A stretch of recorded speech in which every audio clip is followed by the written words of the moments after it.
જય સ્વામિનારાયણ બાળકો, હવે આપણે સ્વાધ્યાય 6.5નો પ્રશ્ન 4 જોઈશું. નીચેનામાંથી કઈ કાટકોણ ત્રિકોણની બાજુઓ હોઈ શકે?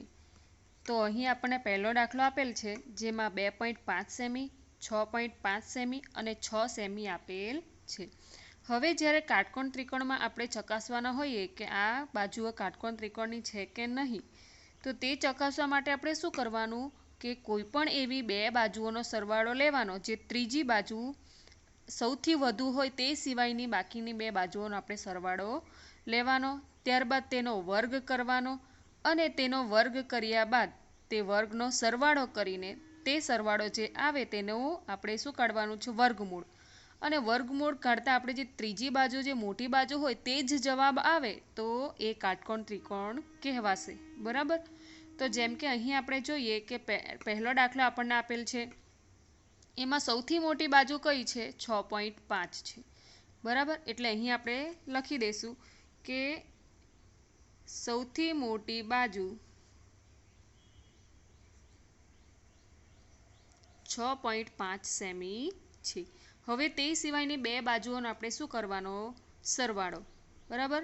સરવાળો પણ કેવો? એનો વર્ગ કરીને સરવાળો કરવાનો. એટલે અહીં આપણે શું કરશું કે 2.5નો વર્ગ વત્તા 6નો વર્ગ. બરાબર? આ 6.5 સિવાયની બે બાજુઓનો વર્ગનો સરવાળો કરવાનો. તો 2.5નો વર્ગ એટલે 2.5 ગુણ્યા 2.5 એટલે અહીં આવશે 6.25 વત્તા 6નો વર્ગ એટલે 6 ગુણ્યા 6 એટલે 36. હવે 6.25 વત્તા 36 કરશું એટલે આપણને જવાબ મળશે 42.25. બરાબર? તો 42.25 એ કોનો વર્ગ છે? તો એ છે 6.5નો વર્ગ છે. એટલે કે 6.5 ગુણ્યા 6.5 બે વખત ગુણાકાર કરવામાં આવે તો 42.25 જવાબ આવે. બરાબર? એટલે આપણે એનું વર્ગમૂળ કાઢ્યું તો આપણો જવાબ શું આવ્યો? 6.5. બરાબર? જે આપણી ત્રીજી બાજુ જે આપણી મોટી બાજુ હતું તે જ જવાબ આપણો આવ્યો. બરાબર? તો એનો અર્થ એવો થાય કે 6.5 એ શું હશે? કર્ણ હશે, સૌથી મોટી બાજુ. આપણે જાણીએ જ છીએ કે કાટકોણ ત્રિકોણમાં સૌથી મોટી બાજુને શું કહેવામાં આવે છે? કર્ણ કહેવામાં આવે છે. તો જ્યારે આપણે બે બાજુઓનો વર્ગનો સરવાળો કરીએ અને એનું વર્ગમૂળ કાઢીએ તો એ ત્રીજી બાજુ જેટલો માપ આવવો જોઈએ ને તે આપણો અહીં આવી જાય છે. એટલે આના પરથી નક્કી થાય કે આ કાટકોણ ત્રિકોણ હોઈ શકે. બરાબર? એટલે આ કાટકોણ ત્રિકોણના બાજુઓ છે. તો અહીં આપણે આગળ લખશું કે માટે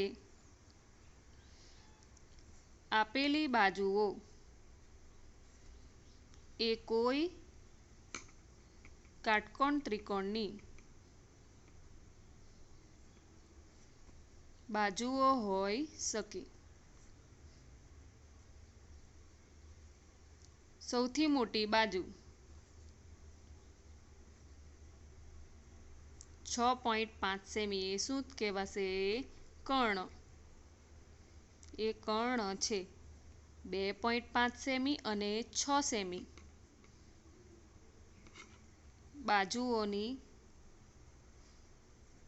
હવે 6.5 સેમી કર્ણ થયો તો બાકીની બે બાજુઓ કઈ થશે? 2.5 અને 6 સેમી. તો આપણે જાણીએ કે બાકીની બે બાજુનો વચ્ચેનો ખૂણો શું કહેવાય? કાટખૂણો કહેવાય. એટલે 2.5 સેમી અને 6 સેમી બાજુઓની વચ્ચેનો ખૂણો એ કાટકોણ હોય. તો અહીં આપણો આ પહેલો દાખલો બાળકો પૂર્ણ થાય છે કે આપણે આ બાજુઓ ચકાસવી હોય કે કાટકોણ ત્રિકોણની છે કે નહીં, તો આપણે મોટી બાજુ સિવાયની બે બાજુઓનો વર્ગનો શું કરવાનો? સરવાળો. સરવાળો કર્યા બાદ તેનું વર્ગમૂળ કાઢવાનું. તો વર્ગમૂળ જે આવે તે ત્રીજી બાજુ જેટલો જ હોવો જોઈએ તો એ કાટકોણ ત્રિકોણ હોઈ શકે. અને સૌથી મોટી બાજુ એ કર્ણ કહેવાય. એટલે બાકીની બે બાજુઓનો વચ્ચેનો ખૂણો શું કહેવાશે? કાટખૂણો કહેવાય. બરાબર? તો આ કાટકોણ ત્રિકોણ હોઈ શકે. બરાબર? તેવી જ રીતે હવે આપણે બીજો દાખલો જોઈએ. તો બીજા દાખલામાં આપણને માપ આપ્યા છે બાજુઓના 2 સેમી, 2 સેમી અને 5 સેમી. બરાબર? હવે આપણે પણ અહીં શું કરવાનું કે સૌથી મોટી બાજુ સિવાયની બે બાજુઓનો વર્ગનો સરવાળો કરવાનો. પહેલા આપણે સૌથી મોટી બાજુ લખી દઈએ કે સૌથી મોટી બાજુ 5 સેમી છે. એટલે એ સિવાયની બાજુના બે બાજુઓનો વર્ગનો સરવાળો કરવાનો. તો અહીં આપણે 2નો વર્ગ વત્તા 2નો વર્ગ કરીશું. બરાબર, બે વખત આપેલ છે, બંને બાજુના માપ 2 છે એટલે 2નો વર્ગ વત્તા 2નો વર્ગ એટલે 2 ગુણ્યા 2 એટલે 4 આવશે, વત્તા અહીં પણ 2 ગુણ્યા 2 એટલે 4, એટલે જવાબ આવ્યો આપણો 8.